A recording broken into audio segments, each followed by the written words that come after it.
গল্প যেখানে শেষ হয় সেখানে শুরু হয় আমাদের গল্প। রান্না জিনিসটা বেশ মজাদার। বাঙালি হয়ে খাওয়ার প্রতি আকর্ষণ নেই এমন জুড়ি মেলা ভার।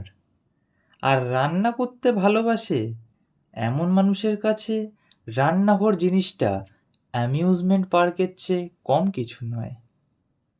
রান্নার অনেক প্রকারভেদ থাকলেও আমাদের কাছে রান্নার দুরকম ভাগ, এক ভেজ এবং দ্বিতীয়ত নন ভেজ। এই দুই রান্না নিয়ে বহু মতভেদ থাকলেও অয়নের বিশেষ কিছু যায় আসে না তাতে। কলকাতা শহরে সে একাই থাকে। ছোটবেলা থেকে মা বাবা হারা ছেলেটা দাদু ঠাকুমার কাছেই মানুষ। তার যখন ক্লাস 11, দাদু তখন এই ব্রহ্মাণ্ডের মায়া ত্যাগ করে চলে যায়। এখন তার বয়স 25 ছুঁয়েছে। 6 মাস হলো ঠাকুমাও একা ফেলে চলে গেছে। তাই সে নিজের একাকিত্ব দূর করতে ছুটির দিনে বা দিনের বাকি অবসর সময় বেছে নিয়েছে এই হেঁসেল।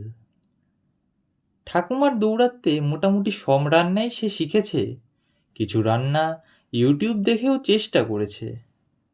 একথা সত্যি, তার রান্নার হাত চমৎকার। যতবার অফিসের বন্ধুবান্ধব তার হাতের রান্না খেয়েছে, প্রশংসার ঝড় উঠে গিয়েছে রীতিমতো। এই রান্নার সুবাদে অফিসে বেশ ভালো বন্ধুত্ব হয়ে উঠেছে নেহার সাথে। নেহা কর্মসূত্রে কলকাতায় এসেছে, তবে তার বাড়ি মুর্শিদাবাদে। নিয়ম করে একসাথেই লাঞ্চ করে তারা। এরকমই একদিন লাঞ্চ টাইমে বসে কথা হচ্ছিল। মজার ছলে নেহা জিজ্ঞেস করে, এই অয়ন, একটা প্রশ্ন করব, সত্যি করে বলবি তো? অয়ন টিফিন বক্সের প্রথম লুচিটা শেষ করে, তারপর একটু জল খায়, আর তারপর বলে,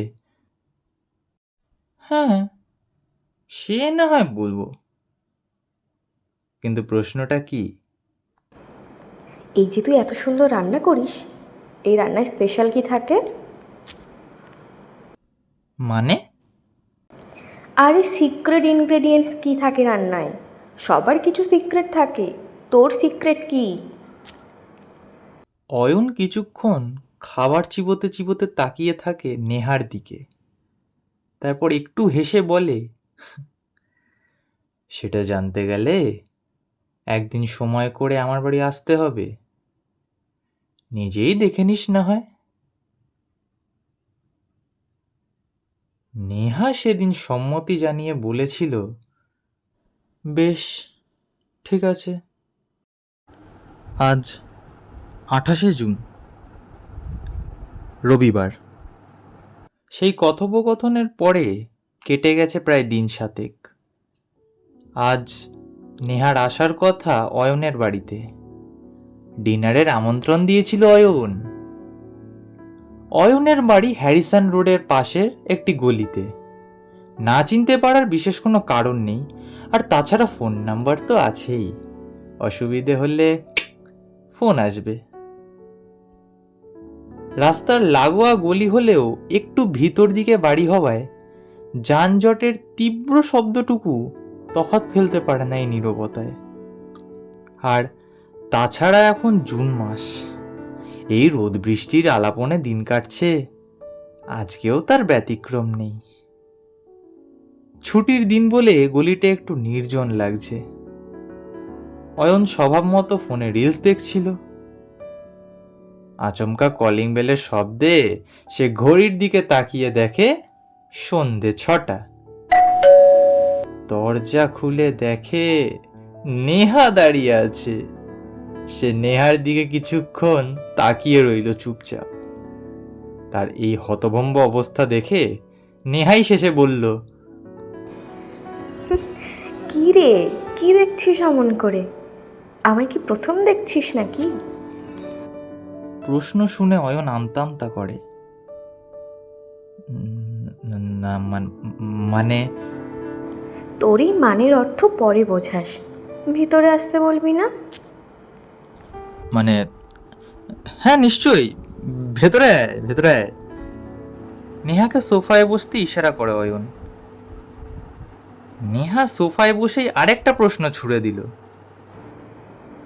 ওরকম হাঁ হয়ে কি দেখছিলি? সত্যি করে বল তো। আসলে নেহার খোলা চুল, নীল কুর্তি, চোখের সেই রিমলেস চশমা সব পরিপাটি করে এমনভাবে সেজেছে আছে যে তার থেকে চোখ সরানো প্রায় দুষ্কর হয়ে উঠেছিল। আর তার ওপর কি যেন একটা অদ্ভুত পারফিউম ব্যবহার করেছে সে। গন্ধটা কিছুতেই অয়নের নাক থেকে মুগ্ধতার প্রলেপ সরাতে পারছে না। মনের ভেতরে তো অয়নবাবুর নানা রকম চিন্তা চলছে। যাই হোক, অয়ন সিরিয়াস হলো। তার মনের ভেতরে চলা এই সব প্রশ্নোত্তর পর্ব শেষ করে সে বলল, আসলে আজ কেমন জানি অন্যরকম লাগছে তোকে। মানে? অন্যরকম মানেটা কি? আম, আসলে তুই অফিসে এরম পরিপাটি হয়ে আসিস না তো, তাই আর কি। বাবা, এত প্রশংসা! কি ব্যাপার? মানে ইয়ে আর কি। থাক, আর ইয়ে বোঝাতে হবে না। কি খাওয়াচ্ছিস বল? অয়ন হাতের ইশারায় রান্নাঘরের দিকে যেতে বলল নেহাকে। রান্নাঘরে ঢুকে সে দেখল অয়ন বেশ পরিপাটি করে সাজিয়েছে রান্নাঘরটা। একজন প্রকৃত রান্নাপ্রেমীর যেমন হওয়া উচিত ঠিক তেমন। তার চোখে পড়ল অয়ন আগে থেকেই মাংস ম্যারিনেট করে রেখেছে। আজ শুধু ওই চিকেনের ডিশ খাওয়াবি? অয়ন ফ্রিজ থেকে কিছু একটা বের করছিল, সেই অবস্থাতেই বলল, "হুম, দেখতে থাকুন ম্যাডাম, সারপ্রাইজ আছে। একটা নতুনত্ব ফিশ ফিঙ্গার আর কফি থাকবে শুরুতে। আপাতত তুই সোফায় গিয়ে বস, আমি আসছি।" নেহা তার কথা মতো গিয়ে বসল। মিনিট 30 পরে গরম গরম ফিশ ফিঙ্গার আর কফি টেবিলে রাখলো অয়ন। ফিশ ফিঙ্গারে একটা কামড় দিতেই যেন তৃপ্তিতে চোখ বুজে গেল নেহার। এত জায়গায় সে ফিশ ফিঙ্গার খেয়েছে কলকাতায়, কিন্তু এটা যেন অদ্ভুত রকমের সুস্বাদু। কৌতূহল চেপে না রাখতে পেরে কফিতে একটা চুমুক দিয়েই নেহা বলল, এই অয়ন, তুই রেস্টুরেন্ট শুরু করলে পারিস তো। কি চমৎকার হাতের রান্না! একবার যে খাবে আজীবন মনে থাকবে। অফিসের ওই 9টা-6টা ডিউটি থেকে তো মুক্তি।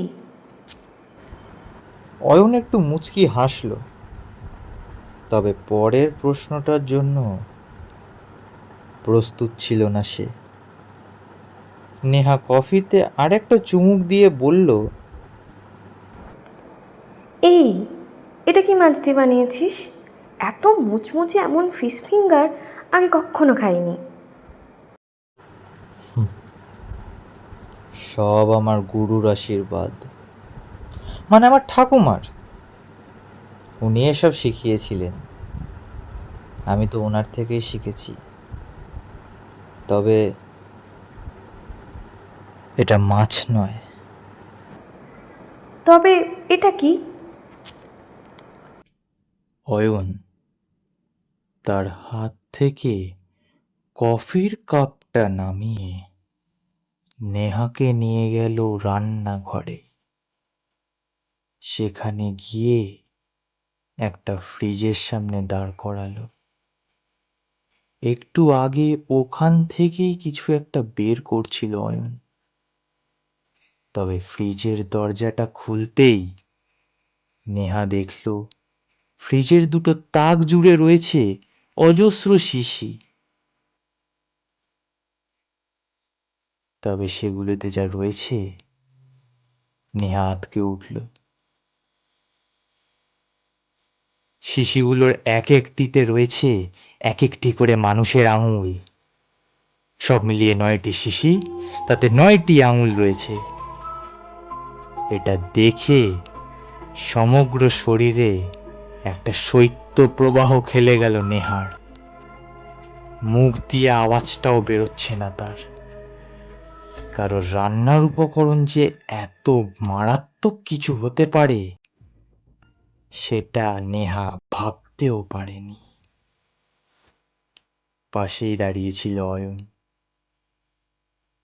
তার দিকে তাকাতেই আচমকা নেহার কণ্ঠনালী চিড়ে দিল সে ধারালো চপার দিয়ে। নেহা চিৎকার করার অবকাশটাও পেল না।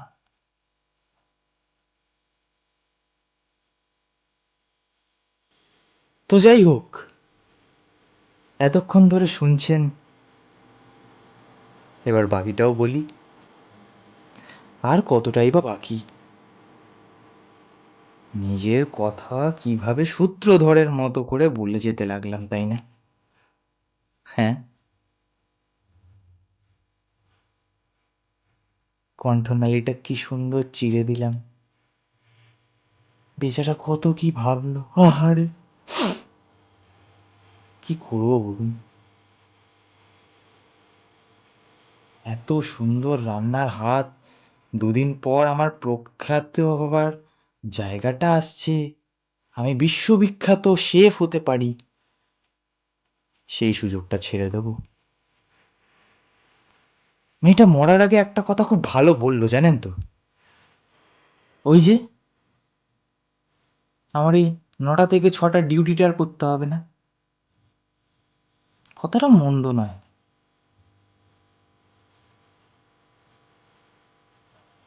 তো যাই হোক, সুন্দরীকে আমার রান্নার জোগাড় বানানোর পর আমি ভাবছিলাম মনে মনে, এখন আর কয়েকটা ফিশ ফিঙ্গার বানালে মন্দ হয় না। আফটার অল 9টা ছিল আঙুল, আরো 10টা জোগাড় হয়ে গেল। আরো 10টা, কি আনন্দের ব্যাপার। I am very happy, too much happy.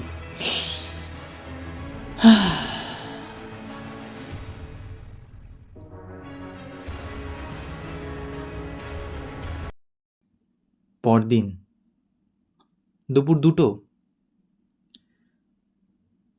Lunch টাইমে আমি খাচ্ছিলাম, বুঝলেন। হঠাৎ হাতের সামনে খবরের কাগজটা আবিষ্কার করলাম। কি মনে হলো আমার, খবরের কাগজটা উল্টে পাল্টে দেখতে লাগলাম। একটা জায়গায় খবরটা পেলাম, নেহার নিখোঁজ হবার খবর ছাপা হয়েছে। এটা দেখে আমার একটু মন কেমন করলো, জানেন তো। আপনারা ভাববেন সবে গতকাল রাতেই তো মেরেছি, মনে পড়াটা কি অস্বাভাবিক? কিন্তু না, আপনাদের ভাবনা ভুল। আসলে নেহাকে আমার ভালো লেগেছিল, কিন্তু নেহার খবরটা যেই পড়লাম না, মানে যখন পড়ছিলাম বেসিক্যালি, তখন আমি ওর আঙুল দিয়ে বানানো ফিশ ফিঙ্গারটা খাচ্ছিলাম। হ্যাঁ, খুব টেস্টি, হেব্বি লাগছিল। খবরের কাগজের ছবি দেওয়া আর হেডলাইন, আমি পড়ছি আর কড়মড়িয়ে খাচ্ছি। আর একটা জিনিস ভাবছিলাম, সত্যি সদ্য মৃত আঙুলের স্বাদের কোনো তুলনা হয় না। হ্যাঁ হ্যাঁ।